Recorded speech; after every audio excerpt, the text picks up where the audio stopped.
If gold is the money of kings and lions are the king of the jungle, then what better to put on a coin than a lion? So the second biggest cat on the planet that doesn't actually live in the jungle. Fancy that. So much like me, a lion is capable of consuming about 10% of its body weight in a single sitting. Now, unlike me, the heaviest lion ever is around about 800 pounds or about 375 kilos.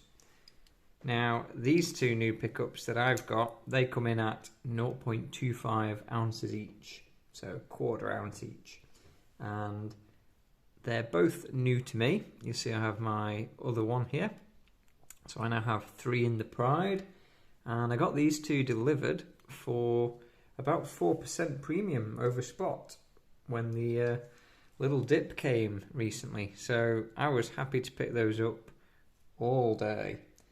Now, you'll see here that is my Queen's Beast set and also my Tudor Beast lion from before. And I'm filling this little tube up with both of those. So my goal in the end is to end up with a full set of the Tudor Beast and a full set of the Queen's Beast, which I'll slide through here as we go along. Now, in the Queen's Beast series, the Lion of England was the first to come around.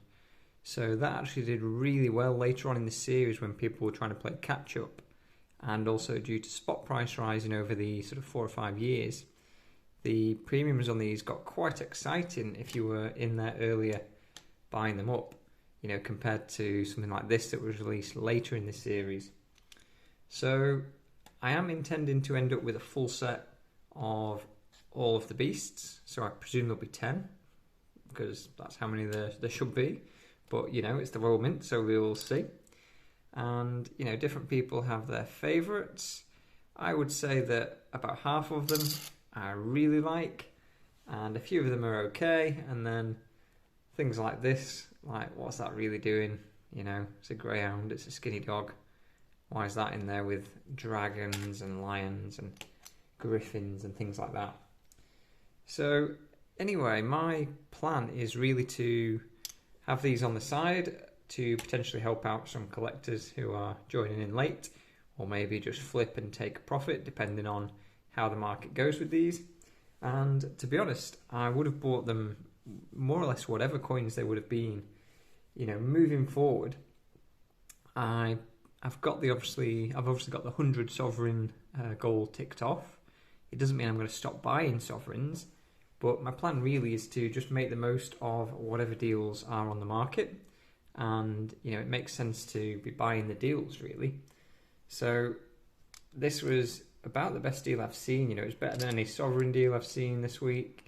And, yeah, 1 ounces even. There are a few that were coming at a bit less, you know, premium than that. But I would rather pick up the quarter ounces at a 1% difference in premium if I can. And anyway, so that's a comparison between the 3 lines that we have so far. So Tudor at the top, we have the line of Mortimer and the line of England. So I've done obviously a few videos on these now, but at the minute the focus is buying the better deals, you know, seeing what's around, taking advantage of the slightly lower gold price. So I know in the US, in dollars, the gold price has dipped quite significantly. For us in pounds, because of the pound weakening versus the dollar, it's meant that gold isn't actually that much cheaper compared to when it got you know, its high earlier this year in March time. So we are getting some little discounts, but nothing crazy. So, you know, if there's some cheap bars or maybe Brits, Maples, you know, ones like that, and they happen to be a much better deal than any sovereigns I can find, then I'll pick them up.